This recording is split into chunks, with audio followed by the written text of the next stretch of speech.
ગણિત વિષયના બીજું પ્રકરણ પૂર્ણ સંખ્યાઓ ના બીજા તાસમાં આપનું ફરી પાછું એકવાર હાર્દિક સ્વાગત છે. મિત્રો, પ્રથમ તાસની અંદર આપણે પૂર્ણ સંખ્યાઓ વિશે માહિતી મેળવી તેમજ પૂર્ણ સંખ્યાના સ્વરૂપ વિશે અને એક તદ્દન નવી એટલે કે સંખ્યા રેખા વિશે માહિતી મેળવી. ઉપરાંત સંખ્યા રેખાની મદદથી સરવાળા કઈ રીતે કરી શકાય, બાદબાકી કઈ રીતે કરી શકાય, તેના આધારે ગુણાકાર કઈ રીતે કરી શકાય અને અંતે સ્વાધ્યાય 2.1 ના કેટલાક અગત્યના પ્રશ્નોની આપણે ચર્ચા કરી. મિત્રો, આજના દિવસે આપણે પૂર્ણ સંખ્યાઓની શરૂઆત કરવાના છીએ પૂર્ણ સંખ્યાઓના ગુણધર્મોથી. એટલે કે પૂર્ણ સંખ્યાઓ જે સરવાળા, બાદબાકી, ગુણાકાર અને ભાગાકાર અનુભવે છે તો એની અંદર પૂર્ણ સંખ્યામાં સમરૂપતા જળવાય છે કે કેમ એની આજે ચર્ચા કરવાના છીએ. આજે આપણે શરૂ કરીએ છીએ પૂર્ણ સંખ્યાઓના ગુણધર્મોથી. તો ચાલો શરૂ કરીએ. સૌથી શરૂઆત પેલું કરશું આપણે પૂર્ણ સંખ્યાના ગુણધર્મો.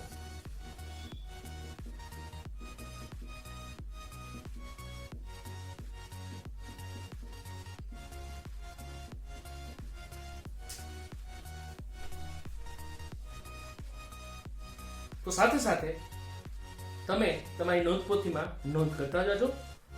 પહેલો ટોપિક છે પૂર્ણ સંખ્યાના ગુણધર્મો અને એમાં સૌથી પહેલા શરૂઆત કરીએ છીએ આપણે સરવાળાથી. મિત્રો, સરવાળાની પ્રક્રિયા, પૂર્ણ સંખ્યાના સરવાળાની પ્રક્રિયા આપણે જોઈએ. કરવાનું શું છે તો કે કોઈ પણ બે પૂર્ણ સંખ્યા લેવાની છે અને એ પૂર્ણ સંખ્યાનો સરવાળો કરતા જે જવાબ મળે છે એની આપણે ચર્ચા કરવાની છે. અહીં મેં કેટલીક પૂર્ણ સંખ્યાઓ લીધી છે. પહેલી પૂર્ણ સંખ્યા છે 7 અને બીજી છે 8. જ્યારે આ બંનેનો આપણે સરવાળો કરશું એટલે જવાબ શું મળશે? વેરી ગુડ, જવાબ મળે છે 15. આ એક પૂર્ણ સંખ્યા છે તો કે હા, પૂર્ણ સંખ્યા છે જે એક પૂર્ણ સંખ્યા છે.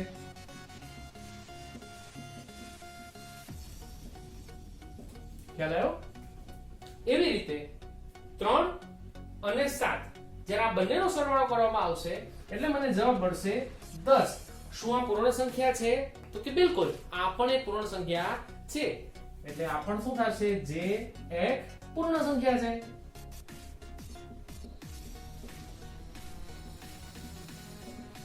અને તેવી રીતે જ 2 અને 16 જ્યારે આ બંનેનો સરવાળો કરવામાં આવશે એટલે મને જવાબ મળશે 18 એટલે કે 18. આ પૂર્ણ સંખ્યા છે તો કે હા, આ પણ એક પૂર્ણ સંખ્યા છે.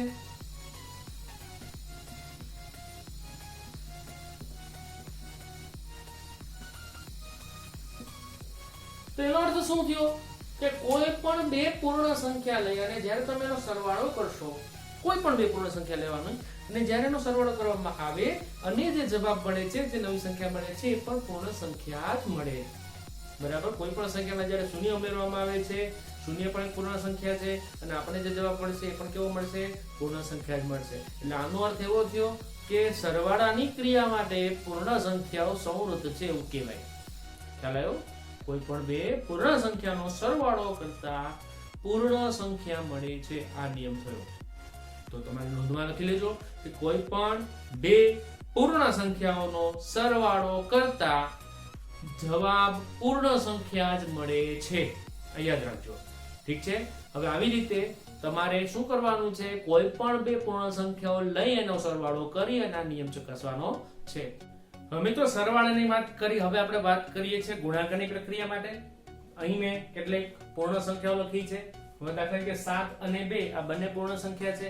જ્યારે બંનેનો ગુણાકાર કરવામાં આવશે એટલે મને જવાબ મળશે 14. બરાબર છે? બીજું છે 5 અને 3. 5 ગુણ્યા 3, જ્યારે 5 અને 3 આ બંને પૂર્ણ સંખ્યાઓ છે એનો જ્યારે ગુણાકાર કરવામાં આવશે એટલે મને ત્યાં જવાબ મળશે 15. અને એવી રીતે 4 અને 0 બંને પૂર્ણ સંખ્યા છે. 0 પણ પૂર્ણ સંખ્યા છે, 4 પણ પૂર્ણ સંખ્યા છે. તો આ બંનેનો ગુણાકાર કરવામાં આવે જવાબ શું મળશે? મને કોઈ પણ સંખ્યાનો 0 સાથે ગુણાકાર કરતા મને જવાબ મળે છે 0. તો અહીં જે મને 3 જવાબ મળ્યા, એક 14 મળ્યો, એક 15 મળ્યો અને 0 મળ્યો. આ ત્રણે 3 સંખ્યાઓ છે એ વાસ્તવમાં પૂર્ણ સંખ્યાઓ જ છે. આ ત્રણે 3 સંખ્યાઓ છે પૂર્ણ સંખ્યા છે. તેનો અર્થ શું થશે? તેનો અર્થ એવો થશે કે જ્યારે કોઈ પણ બે પૂર્ણ સંખ્યાનો ગુણાકાર કરવામાં આવે છે ત્યારે આપણને મળતી સંખ્યા એ પૂર્ણ સંખ્યા જ હોય છે. એનો અર્થ એવો થયો કે સરવાળા અને ગુણાકારની પ્રક્રિયા માટે સંવૃત્તાનો નિયમ જળવાય છે. તો સરવાળા અને ગુણાકારની પ્રક્રિયાના આધારે આપણે એક નિયમ છે એ તારવી શકીએ. તો લખી કાઢો સાથે સાથે. તો નિયમ એવી રીતે છે સંવૃત્તાનો ગુણધર્મ કે પૂર્ણ સંખ્યાઓ સરવાળા અને ગુણાકારની ક્રિયા માટે સંવૃત્ત છે. ફરી પાછું એકવાર બોલું છું, પૂર્ણ સંખ્યાઓ સરવાળા અને ગુણાકારની ક્રિયા માટે સંવૃત્ત છે. બાકી બે અહીંયા એ નિયમ વધારે સારી રીતે લખેલો છે, જોઈ લેજો અને લખી લેજો. સંવૃત્ત એટલે શું? તો કે જ્યારે કોઈ પણ બે પૂર્ણ સંખ્યાઓ લેવામાં આવે, એની વચ્ચે ગાણિતિક પ્રક્રિયા કરવામાં આવે એટલે સરવાળો, બાદબાકી, ગુણાકાર અથવા ભાગાકાર અને મને જે જવાબ મળે છે, જો એ જવાબ પૂર્ણ સંખ્યા જ હોય તો એ સંવૃત્ત છે એમ કહેવાય. બરાબર? એટલે સંવૃત્તતા સરવાળા અને ગુણાકાર માટે સંવૃત્તતા સાબિત થઈ. તમે શું કરી શકો? કોઈ પણ બે પૂર્ણ સંખ્યાઓ લઈ એની આ બે ક્રિયાઓ સાથે આ વસ્તુ જે છે એ ચકાસી શકો. હવે આપણે વાત કરવાની છે બાદબાકી અને ડિવિઝન એટલે કે ભાગાકાર. બાદબાકી અને ભાગાકાર માટે આ પ્રક્રિયાઓ છે એ સંવૃત્ત છે કે નહીં, ચાલો જોઈએ. બરાબર? તો હવે આપણે વાત કરશું બાદબાકી અને ભાગાકાર બંનેનું એક સાથે આપણે જોઈ લઈએ છીએ. ઠીક છે? તો લખતા જાજો. હવે સંવૃત્તાના નિયમ માટે આપણે બાદબાકી અને ભાગાકારની વાત એક સાથે કરી લઈએ. અહીં મેં બાદબાકી બતાવી છે. બાદબાકીની ક્રિયા માટે બે પૂર્ણ સંખ્યાઓ, પહેલી છે 7 અને 5. આ બંને પૂર્ણ સંખ્યાઓ છે. જો એ બંને વચ્ચે બાદબાકી કરવાથી મને પૂર્ણ સંખ્યા મળે તો સંવૃત્ત એમ સમજવું. બરાબર છે? તો 7 માંથી જ્યારે 5 આપણે બાદ કરશું એટલે જવાબ શું મળશે મને? તો કે મને ત્યાં જવાબ મળશે 2. પૂર્ણ સંખ્યા છે તો કે યસ એ પૂર્ણ સંખ્યા છે. કશો વાંધો નહીં. હજી બે ઉદાહરણ જોઈ લઈએ. 4 અને 3 આ બંને પૂર્ણ સંખ્યાઓ છે. જ્યારે એ બંને વચ્ચે બાદબાકી કરવામાં આવે છે ત્યારે પણ મને જવાબ મળશે 1. એ પણ એક પૂર્ણ સંખ્યા છે. ડઝન્ટ મેટર, કઈ વાંધો નહીં, ચાલે. હજી અહીં જોઈ લઈએ 6 ઓછા 8 આ પણ પૂર્ણ સંખ્યા છે. આ પણ પૂર્ણ સંખ્યા છે. 6 માંથી 8 ની જ્યારે બાદબાકી કરવામાં આવે છે એટલે આપણે અગાઉ સંખ્યા રેખાના ટોપિકમાં જોઈ ગયા છીએ કે 6 માંથી જ્યારે 8 બાદ કરવામાં આવે ત્યારે મને જવાબ મળશે -2. બરાબર? તો અહીં જે -2 મળે છે પૂર્ણ સંખ્યા છે તો કે ના, એ પૂર્ણ સંખ્યા નથી. બરાબર?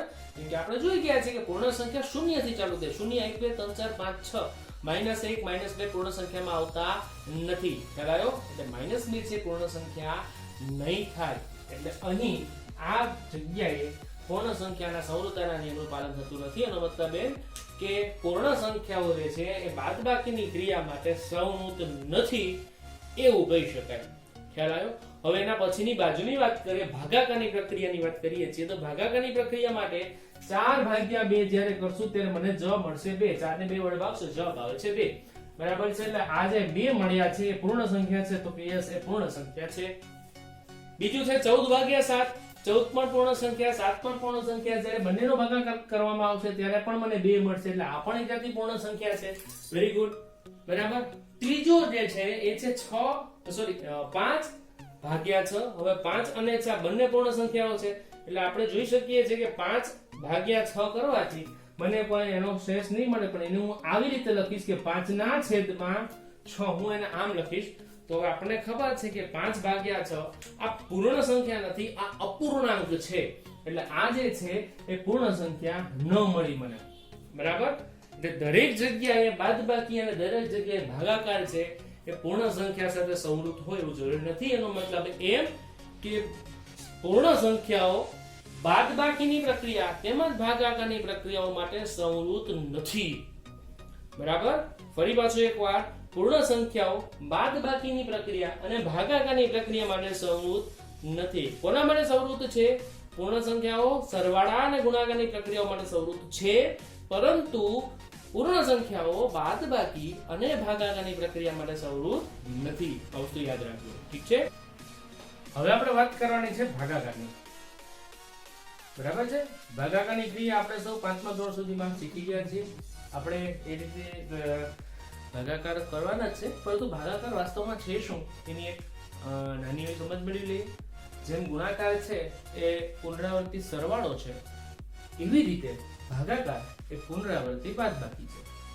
પણ આમાં થોડીક એક નાની એવી એક રમત રમીએ એટલે ખ્યાલ આવે. ભાગાકાર એટલે શું પહેલા સમજી લે. ભાગાકાર એટલે પુનરાવર્તી બાદબાકી. દાખલા તરીકે 6/2 મારે કરવું છે, 6 ને 2 વડે મારે ભાગવા છે, તો એનો મતલબ એવો થયો કે 6 માંથી મારે 2 ને એટલી વખત બાદ કરવાના છે કે જેટલા છેલ્લે શૂન્ય આવે જવાબ. બરાબર છે. તો જોતા જઈએ તો સૌથી પહેલા હું 6 છે એમાંથી હું પહેલી વખત 2 બાદ કરીશ એટલે મને જવાબ શું મળશે તો કે 4. આ જવાબ આવે એમાંથી ફરી પાછું મારે 2 જ બાદ કરવાના છે. હું ફરી પાછું 2 વખત બાદ કરીશ એટલે મને જવાબ આવશે 2. ફરી પાછા 2 બાદ કરીશ એટલે જવાબ આવશે 0. જ્યાં 0 આવે ત્યાં તમારે અટકી જવાનું છે. હવે તમારે શું જોવાનું છે કે તમે કેટલી વખત બાદબાકી કરી અથવા આ બાદબાકીની નિશાની કેટલી છે ગણી લેવાની. બરાબર. હું અહીં ગણું છું, જોજો. આ 1, આ 2 અને આ છે 3. કેટલી નિશાની આવી? 3. તો એનો મતલબ એમ કે 6 ને તમે જ્યારે 2 વડે ભાગો છો એટલે જવાબ આવશે 3. છે સરળ. બરાબર. 6 માંથી તમારે પહેલા એક વખત 2 બાદ કરો 4 આવે. આ પહેલો દાખલો પૂરો. 4 માંથી 2 બાદ કરો એટલે જવાબ 2 આવે. બીજો દાખલો પૂરો. એમાંથી પાછા 2 બાદ કરો 0 આવે. 0 આવે ત્યાં અટકી જવાનું. અને પછી જેટલી વખત તમે બાદ કર્યા છે એ તમારો ભાગાકારનો જવાબ થાય. એ તમારું શું બનશે? એ ભાગફળ થશે.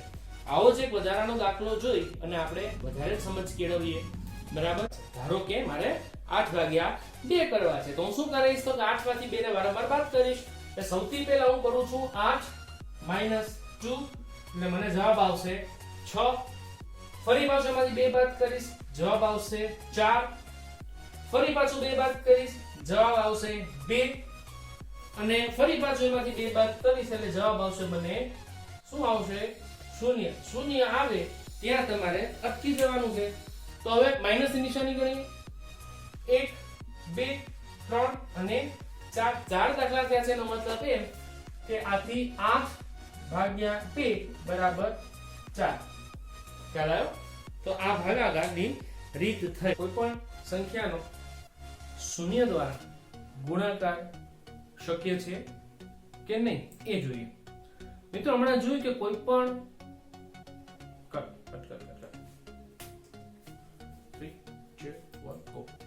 હવે કોઈ પણ સંખ્યાનો શૂન્ય વડે ભાગાકાર શક્ય છે શૂન્ય દ્વારા કે કેમ એ ચકાસીએ.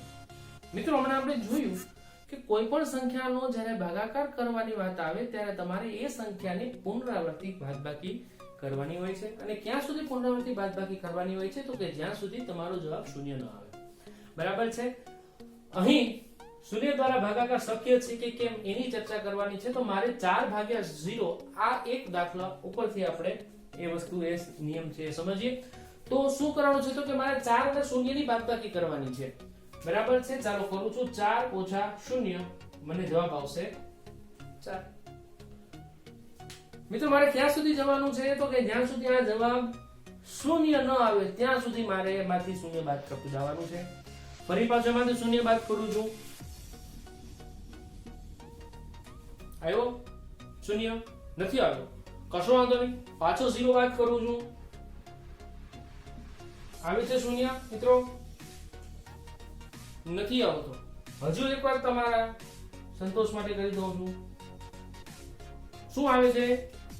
એ જ સંખ્યા ફરી પાછી આવીને ઊભી રહે છે. વિચારો શૂન્ય ક્યાં આવશે?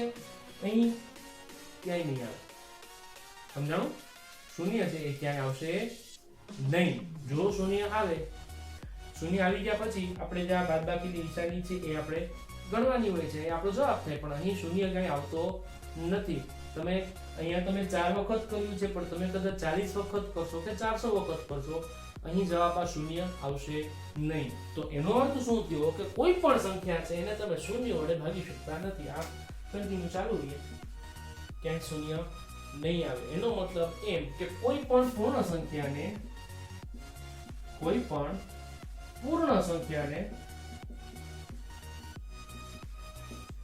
શૂન્ય વડે ભાગી શકાય નહીં.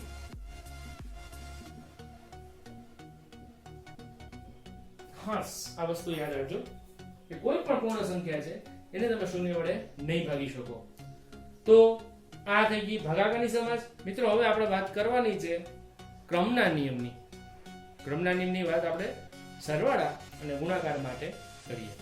મિત્રો સરવાળા અને ગુણાકાર માટે ક્રમના નિયમની આપણે ચર્ચા કરવા જઈ રહ્યા છીએ. શરૂઆત કરીએ છીએ સરવાળા માટે. અહીં બે પૂર્ણ સંખ્યા 2 અને 3 ના સરવાળાની વાત છે. એકમાં 2 વત્તા 3 નો આપણે સરવાળો કરશું, એટલે કે 2 પહેલા અને 3 પછી છે.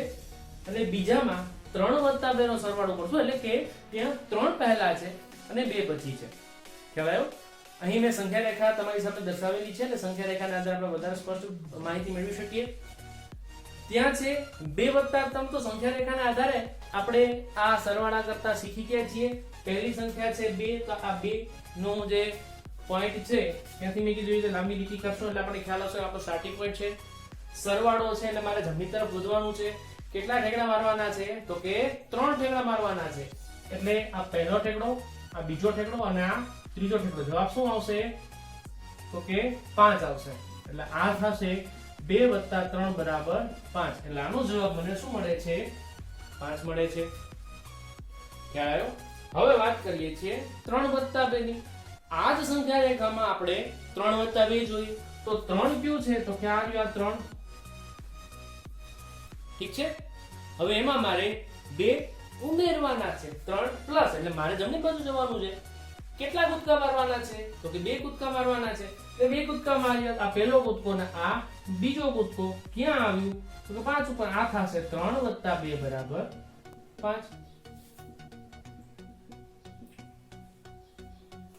તો શું થયું કે તમે બે પૂર્ણ સંખ્યાના સરવાળો કોઈ પણ ક્રમમાં કરો, બરાબર છે, તમને જવાબ 5 જ આવશે. તમે પહેલા 2 લઈ અને એમાં 3 ઉમેરો, અથવા પહેલા 3 લઈને એમાં 2 ઉમેરશો, જવાબ તમારો સરખો જ રહેશે. એનો મતલબ એમ કે સરવાળા માટે ક્રમનો નિયમ લાગુ પડે છે. સરવાળો સમક્રમી છે એમ કહી શકાય. કોઈ પણ ક્રમમાં તમે સરવાળો કરશો તેના જવાબમાં કોઈ ફેરફાર નહીં આવે. તો આ થયો સરવાળા માટે ક્રમનો નિયમ.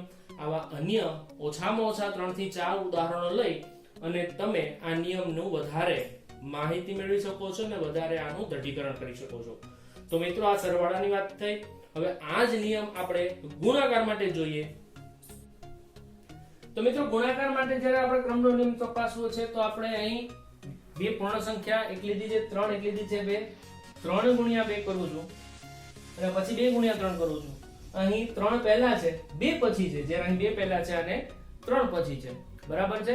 તો જ્યારે 3 ગુણ્યા 2 કરવામાં આવે, આપણે સંખ્યા રેખાની મદદથી નથી કરતા, ગુણાકાર પહેલા છે.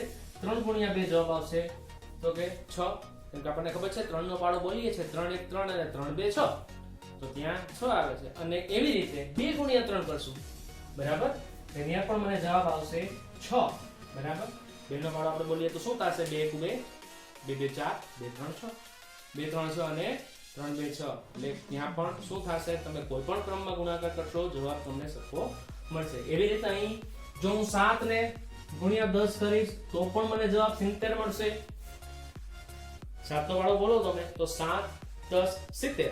અને એવી રીતે હું 10 ગુણ્યા 7 કરીશ તો પણ મને જવાબ 70 મળશે. તમે 10 નો પાડો બોલશો તો ત્યાં પણ 10 7 70 થાય. તો આમ ગુણાકાર પણ સમક્રમી છે.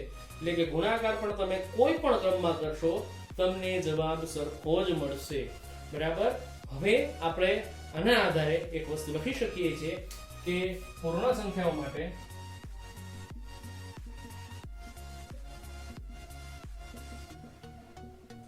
સરવાળો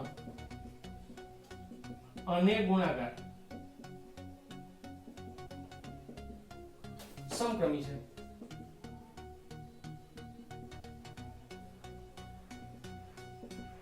બરાબર. એટલે કે કોઈ પણ ક્રમમાં તમે સરવાળો અથવા ગુણાકાર કરશો, જવાબમાં કોઈ ડિફરન્સ, કોઈ ફેર નહીં આવે. જેમ આપણે સરવાળો અને ગુણાકાર માટે આ નિયમ જોયો, એવો જ નિયમ આપણે ભાગાકાર અને બાદબાકી માટે જોઈએ અને જોઈએ કે ભાઈ એમાં આ નિયમનું પાલન થાય છે કે કેમ. ખ્યાલ છે? તો ચાલો જોઈએ. હવે મિત્રો ક્રમનો નિયમ આપણે સરવાળા અને ગુણાકાર માટે તપાસી લીધો કે બંનેમાં જે ક્રિયાઓ છે સમક્રમી છે. હવે વાત કરવાની છે આપણે બાદબાકી માટે. અને ભાગાકાર માટે માત્ર એક જ ઉદાહરણ સાથે આપણે આ નિયમની સ્પષ્ટતા કરી દઈએ. સૌથી પહેલા વાત કરીએ છીએ બાદબાકી માટે. તો મેં બે પૂર્ણ સંખ્યા 7 અને 3 ની વાત કરી છે. કરવાનું શું છે તો કે બંને સંખ્યાઓને વારાફરતી એકબીજામાંથી બાદ કરવાની છે. એટલે સૌથી પહેલા 7 માંથી 3 બાદ કરીશ અને ત્યારબાદ 3 માંથી 7 બાદ કરીશ. શું જવાબ આવે જોઈએ? અહીં હું સંખ્યા રેખાનો ઉપયોગ નથી કરતો, સીધો જવાબ લખું છું. 7 માંથી જ્યારે 3 જશે એટલે મને જવાબ મળશે 4. એકદમ સહેલું છે. પણ જ્યારે 3 માંથી 7 કાઢવામાં આવશે ત્યારે મને જવાબ 4 નહીં મળે, પણ શું મળશે તો કે -4 મળશે મને. ખ્યાલ આવ્યો? તો શું આ બંને સંખ્યા સરખી છે તો કે ના. બરાબર, આ +4 છે, આ -4 છે. બંને સંખ્યા સરખી નથી. એનો મતલબ એમ કે બાદબાકી માટે ક્રમનો નિયમ જળવાતો નથી. બાદબાકી સમક્રમી નથી. બાદબાકી માટે ક્રમ તમારે નિશ્ચિત રાખવો પડે છે. ગમે તેમ આપણે બાદબાકી કરશું નહીં ચાલે. જેમ બાદબાકીમાં આ પ્રશ્ન થયો પ્રશ્ન ભાગાકારમાંથી જોઈએ તો ભાગાકારમાં એક મેં આપ્યું છે 4/2, બીજું આપ્યું છે 2/4. તો જ્યારે હું 4/2 કરીશ અને 4 ને 2 વડે ભાગીશ ત્યારે મને જવાબ મળશે 2. પણ જ્યારે 2 ને હું 4 વડે ભાગીશ એટલે એને આમ લખાશે 2/4 એટલે જવાબ મને મળશે 1/2, કેમ કે આપણને ખબર છે 2 × 2 4 થાય એટલે ત્યાં મને જવાબ મળશે 1/2. તો 2 અને 1/2 શું બંને સરખું છે તો કે નહીં? બંને એકબીજાની વ્યસ્ત સંખ્યાઓ છે. બંને સંખ્યા સમાન નથી. એનો મતલબ એવો થયો કે ભાગાકાર માટે પણ ક્રમનો નિયમ જળવાતો નથી. ખ્યાલ આવ્યો? એટલે પૂર્ણ સંખ્યાઓ માટે બાદબાકી અને ભાગાકાર સમક્રમી નથી. બરાબર, જ્યારે ભાગાકાર કે બાદબાકી કરવાની થાય ત્યારે તમારે જે ક્રમ આપેલો હોય એ ક્રમ નિશ્ચિત રાખવો આવશ્યક છે. બાકી અમારો દાખલો છે એ અયોગ્ય થઈ શકે છે. તો આવી રીતે આપણે ક્રમનો નિયમ છે એ નક્કી કરી શકીએ. તો આવા અન્ય કેટલાક ઉદાહરણો સાથે તમે તમારા ક્રમના નિયમ વિષયનું જે દૃઢીકરણ છે વધારે સારી રીતે કરી શકો છો. તો આવા અન્ય ઓછામાં ઓછા 3 થી 4 સંખ્યાઓ વચ્ચે આવી ગાણિતિક ક્રિયાઓ કરી અને તમે એની નોટ તૈયાર કરી અને તમારા શિક્ષક સાથે ચર્ચા કરો. તો મિત્રો, આજના તાસમાં આપણે એટલું રાખીએ છીએ. ફરી પાછું એક વખત પુનરાવર્તન કરી લઈએ. આજના દિવસ આપણે શું શીખ્યા?